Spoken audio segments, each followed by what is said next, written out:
Hello students, let us discuss about the histology of pancreas.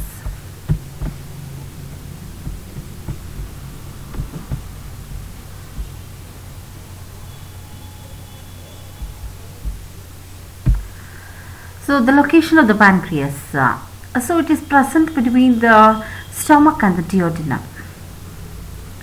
It is a mixed gland because it is functions both exocrine as well as endocrine function.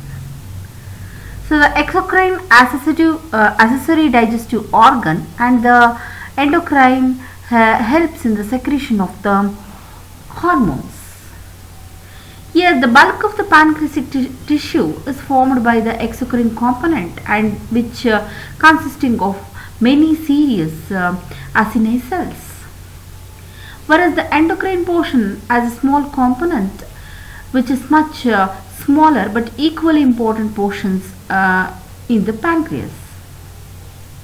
And this is composed of pancreatic acini and the islet cells that produces and secretes the hormones which regulate the glucose, lipid and protein metabolism.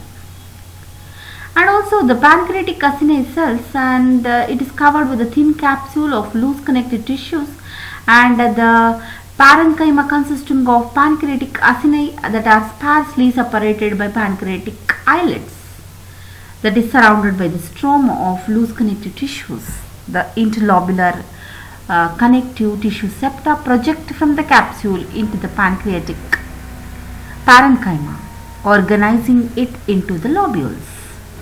So this interlobular septa house the interlobular duct, blood vessels, nerves and lamellar corpuscles which has a special type of secretory receptors. And when you come to the exocrine portion of the pancreas, these exocrine components makes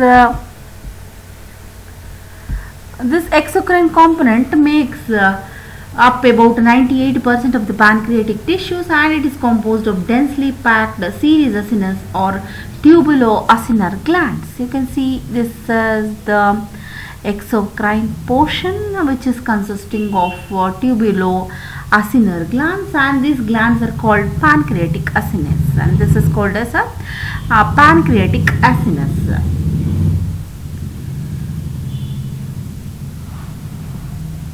And these glands are represents the secretory unit of the pancreas and they are formed of simple epithelium and each acinus consisting of pyramidal shaped acinar cells which are broad basal portion and a narrow apical surface and it surrounds a small central lumen. And these acinar cells are series secretory cells that produces the digestive enzymes. And these secretory functions is assisted by the presence of abundant rough endoplasmic reticulum that is present and also Golgi apparatus. And when it is observed under the microscope, their basal cytoplasm is largely basophilic with distinct acidophilic zymogen granules in their apical poles. And these zymogen granules are large secretory organelles in which the acinar cells store their inactive enzymes called zymogens or proenzymes. So upon the stimulation of the zymogens, these are activated and acinar cells releases their secretion by the way of exocytosis. And during the exocytosis, the granules merge with the cell membrane and expel their content into the lumen of the acinus. So this is the major function that is performed by the acinar cells in secreting the enzymes and help in the digestion of the food. And you can see this is the acinus cells and how it helps in the digestion of food. And coming to the islets of Langerhans, and I told you that it is an endocrine component which makes about 2% of the pancreas and which is represented about 1 to 2 million pancreatic cells. So these are dispersed throughout the exocrine component of the pancreas and most of them being located in the tail region. So the islets are demarcated from the rest of the parenchyma by a delicate sheath of reticular fibers, and the pancreatic parenchyma, especially its ducts, consisting of several types of epithelial tissues. So the pancreatic islets are spherical cluster of polygonal endocrine cells. On pancreas histological slide stained with H and E, they appear as large pale staining cells developed intensely with the staining. Basophilic pancreatic acini and the cells of islets are considered to each other with the desmosomes and a gap junctions forming a bands or the cords of the cells. And pancreatic islets are permeated by many fenestrated capillaries which allow quick entry of pancreatic hormones into the blood.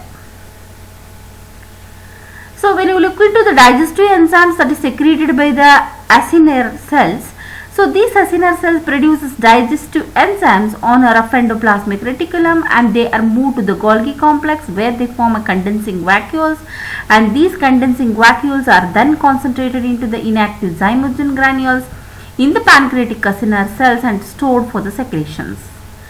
And they are secreted into the main pancreatic duct, and which merges with the bile duct at the head of the pancreas and forms the ampullae of water, from where it enters the duodenum. So when you consider the main pancreatic enzyme secreted is proteases, the chymotrypsinogen and trypsinogen, which digest the protein and peptides to a single amino acid. And the pancreatic lipase, it digests triglycerides, monoglycerides and free fatty acids. And coming to the amylase, which is secreted by the acinar cells of the pancreas, which converts starch and maltose, the disaccharides. And the other enzymes include the ribonucleases, gelatinases and elastase. When you come to the endocrine portion of islets of Langerhans, it has thought to make about 5% of the overall volume of the pancreas, although it receives around 15% of the blood flow. So the islets of Langerhans contains the following cells, and they are alpha cells, beta cells, delta cells, gamma cells and epsilon. So these alpha cells makes about 15 to 20% of the islet cells and are responsible for producing glucagon. And the beta cells make about 65 to 80% of the islets of Langerhans cells, and they produces insulin and amylin.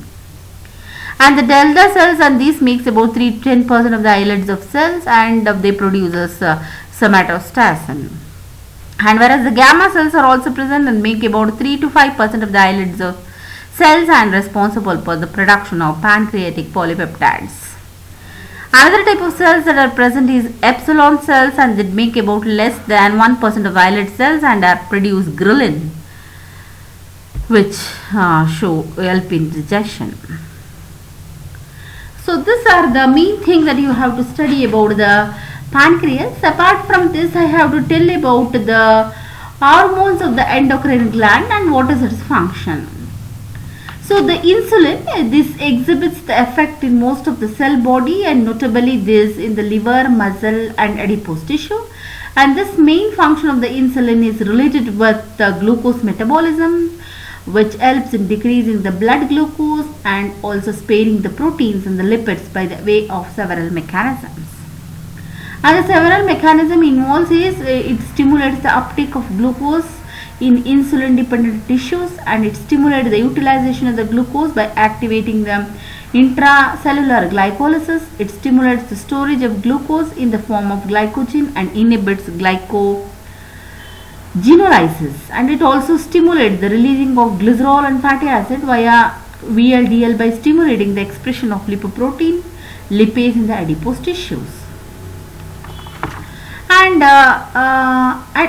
it also stimulates the protein synthesis in the skeletal muscle cells and hepatocytes, and it inhibits the lipid oxidation and protein catabolism that is done by the beta cells of islets of Langerhans, and also the glucagon, which is secreted by the alpha cells of islets of Langerhans. It's an antagonistic hormones of insulin, and this glucagon causes the increase in the blood glucose and increase proteolysis and lipolysis by the way of several mechanisms, like it stimulates the glucose synthesis by promoting gluconeogenesis, that is the synthesis of glucose, and it stimulates the release of stored glucose by promoting glycogenolysis, and it also stimulates the mobilization of fats from the adipose tissue, and it stimulates the lipid oxidation by activating hepatic lipase, and it stimulates proteolysis, and also it stimulates the activity of LPL in the muscle tissue during fasting.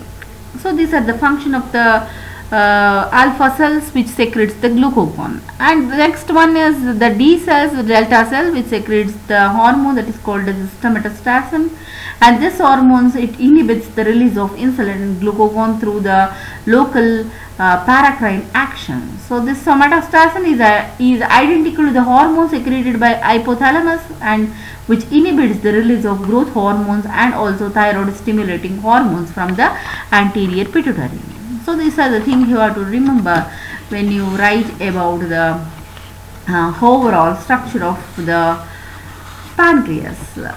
Okay, so these are the major things about the pancreas. Thank you.